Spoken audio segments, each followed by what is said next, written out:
the street that disappeared. I have a map of Lübeck from 1697.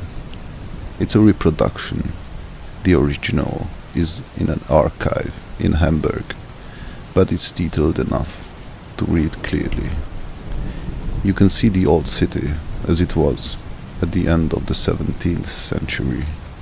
The Holstentor gate, the 5 church spires, the narrow streets of the Altstadt running in their familiar medieval grid between the 2 rivers that wrap around the island the city sits on.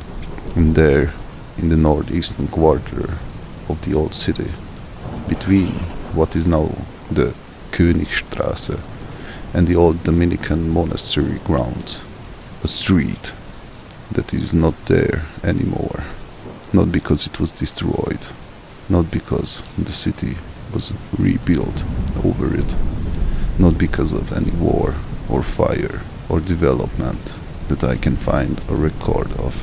It is simply gone, and nobody I have spoken to can tell me exactly when it disappeared, or why, or what, if anything, replaced it. Some of them can tell me what they've seen. Lübeck is one of the oldest and most beautiful cities in northern Germany. It sits on a small island, roughly 200 hectares, about 500 acres, formed by the river Trave and its tributary, the Wakenitz, about 60 kilometers or 37 miles inland from the Baltic coast. For 2 centuries, it was the dominant city of the Hanseatic League, the great medieval trading network that stretched from London to Novgorod. At its peak, Lübeck was one of the most powerful cities in northern Europe. Merchants across the continent maintained warehouses there. Ships from a dozen nations crowded its harbor. That era ended.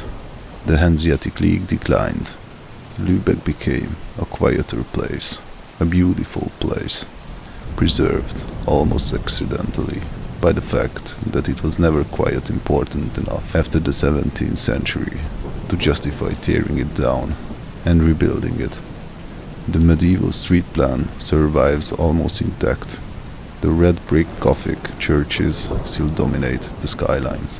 Thomas Mann was born there. Marzipan was allegedly invented there. The old city is a UNESCO World Heritage Site. It is also, if you spend enough time walking its streets at night, an unsettling place. This is hard to explain to someone who hasn't experienced it. Lübeck is not obviously eerie. It's not a ruin, not abandoned, not dark. But there is something about the density of its history, the sheer weight of everything that happened in those streets across 8 centuries that presses against you in a particular way after dark. The alleys between the old merchants' houses are narrow enough that 2 people can barely pass. The brick absorbs the light. The sound of the harbor carries in strange directions. You become walking through Lübeck at night, very aware that you are somewhere very old, that the stones under your feet have been walked on by people whose names no one remembers, for reasons no one recorded, on nights that no one thought to document. Most of those nights were ordinary. Some of them, almost certainly, were not.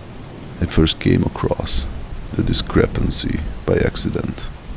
I was comparing historical maps of Lübeck, something I do for research, cross-referencing all street layouts with documented folklore and incident reports, when I noticed that a small street in the northeastern quarter of the Altstadt appeared on maps from the late 16th century through to approximately the 1710s, and then simply stopped appearing.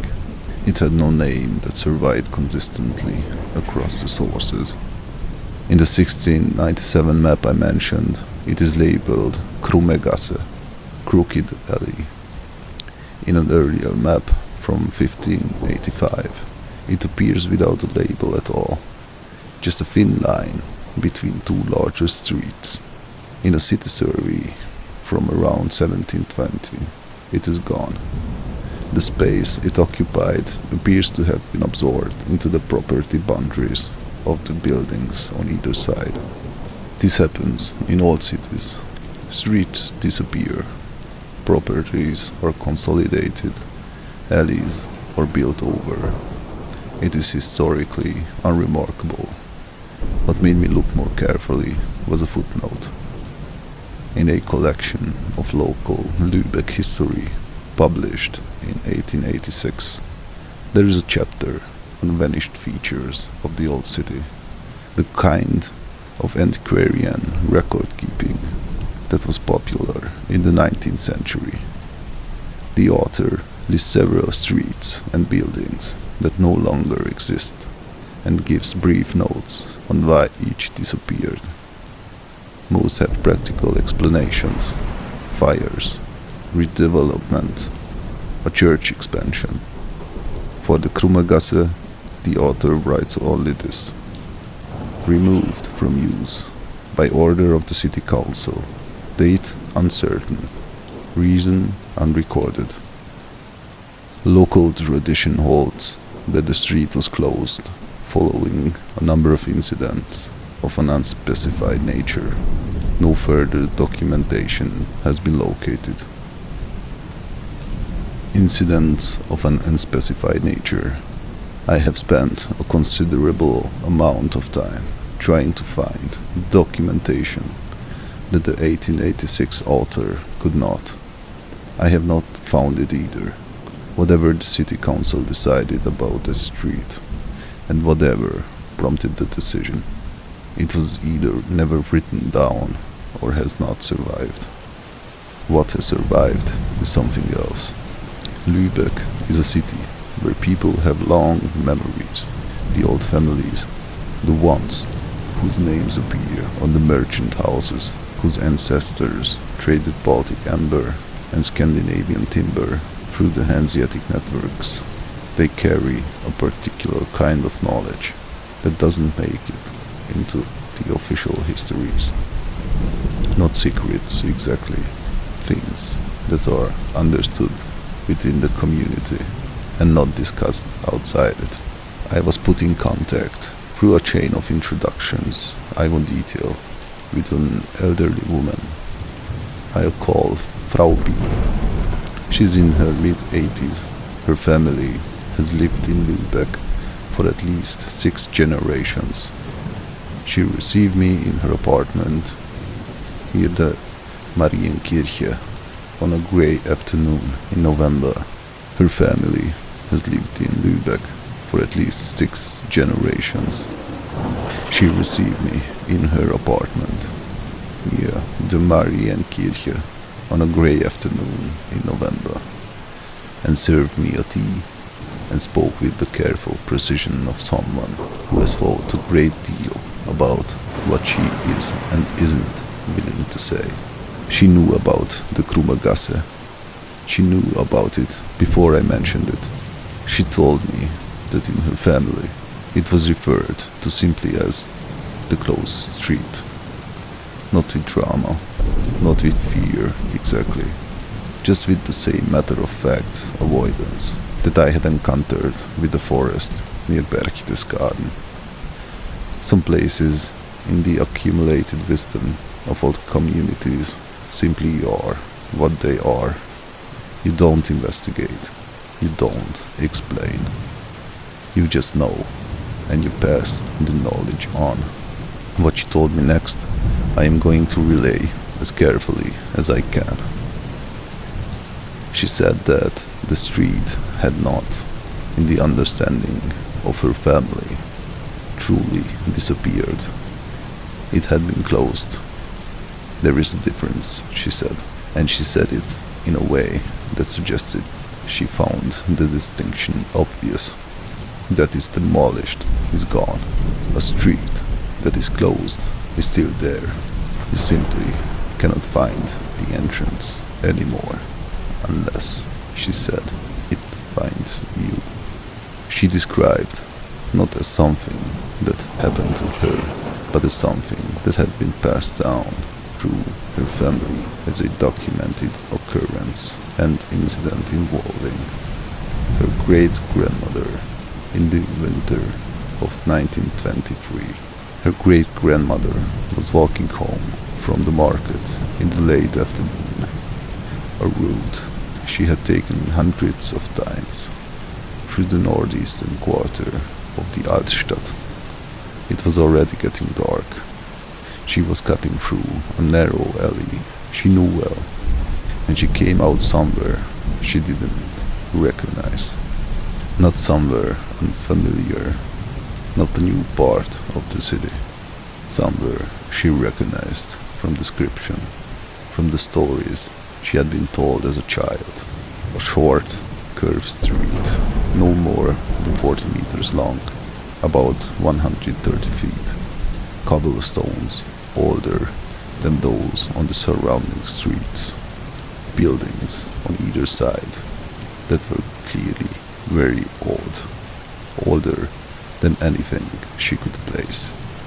No lights, no sounds from the city, completely still. She stood there, what she believed was a very short time. She did not walk further in. Something, Frau B. said. Her great-grandmother was very clear about this. Something about the quality of the silence told her not to walk further in. She turned around. She found the alley she had come from. Then she went home. She told her husband that evening, and he told her what his grandmother had told him, that this happened sometimes to people in that part of the city, that the street occasionally allowed itself to be found, that the only thing that mattered, the only piece of advice that had been passed down was simple: don't walk further in. Frau B. told me the story without embellishment. No raised voice, no dramatic pause. She told it the way you tell someone the history of a house, as a fact about a place, not a ghost story. Then she poured me more tea and asked me if I had visited the Marienkirche yet. I went back to Lübeck 3 months after speaking with Frau B. I went in February, which was deliberate. February in Lübeck is cold and dark, and the tourist season is long gone. The Altstadt at 11 o'clock at night in February is as close to empty as it ever gets. I want to be precise about what I was doing. I was not expecting to find the Krummegasse. I do not believe that a street from the 17th century is waiting to be stumbled into.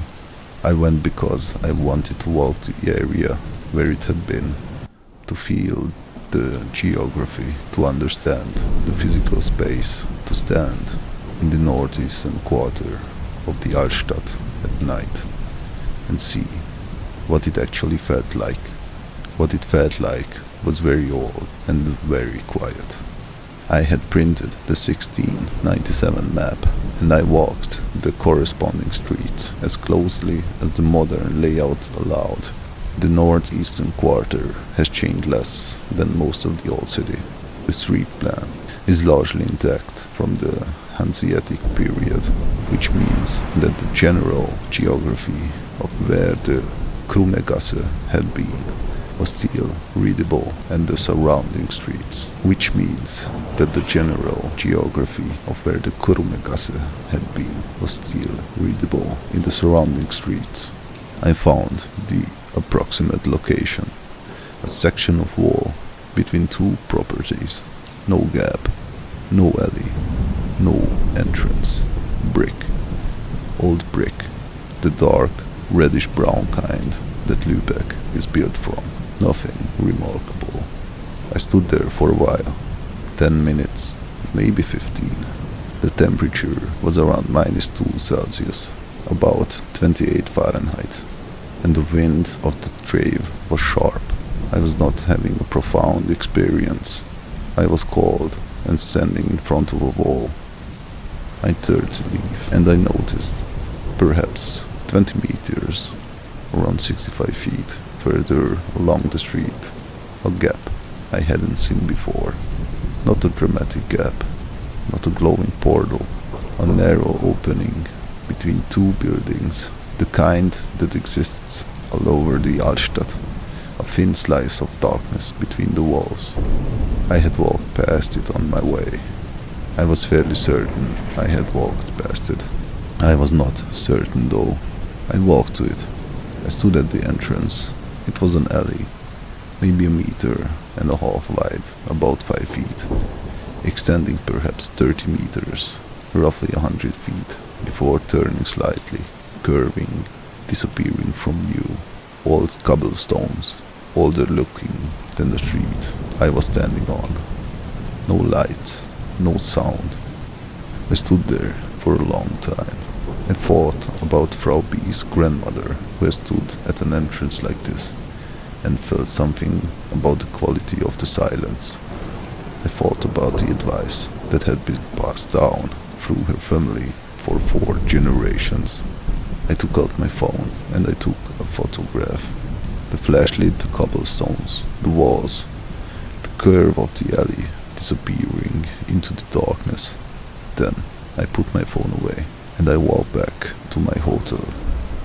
In the morning I went back in daylight with coffee in hand, walking the same route. The gap was there, an ordinary alley, the livery access for the building at the far end, a wheelie bin, a security light that presumably hadn't been working the night before, completely ordinary.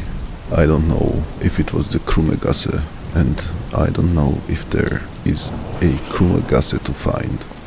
I don't know if what Frau B's great-grandmother walked into in 1923 was a real place, a memory, or something in between. What I know is that I stood at the entrance of the alley at 11 o'clock at night in February, and I did not walk further in. And I'm still not entirely sure whether that was rational skepticism or whether I was following advice. Lübeck has been a city for over 800 years. In that time, it has been a trading empire, a battleground, a quiet provincial town, a UNESCO heritage site. It has been many things to many people across many centuries. Some of what had happened in its streets was recorded. Much of it wasn't. The Krummegasse appears in 3 maps over roughly 130 years and then vanishes from the record, taking whatever happened there with it. The city council's decision, if there was one, left no surviving explanation. The incidents of an unspecified nature remain unspecified. This is the thing about old cities that I find genuinely unsettling. Not the ghost stories, not the specific legends, but this. The sheer volume of what happened and was never written down. Every street in Lübeck's Altstadt has 8 centuries of foot traffic. 8 centuries of people moving through it for reasons that no one recorded. Most of the reasons were ordinary. Most of those people went home, but some streets in some cities seem to hold on to something. Not a ghost in the theatrical sense, not a presence you can point to, just a quality, a weight, a suggestion that the past in this particular place has not entirely finished with the present. The Krummegasse, if it still exists in any sense, is not looking for you. It has no interest in you. But sometimes, on certain nights, in certain conditions, it apparently allows itself to be found. The only advice anyone has ever passed down about what to do if that happens is the same advice it has always been. Don't walk further in.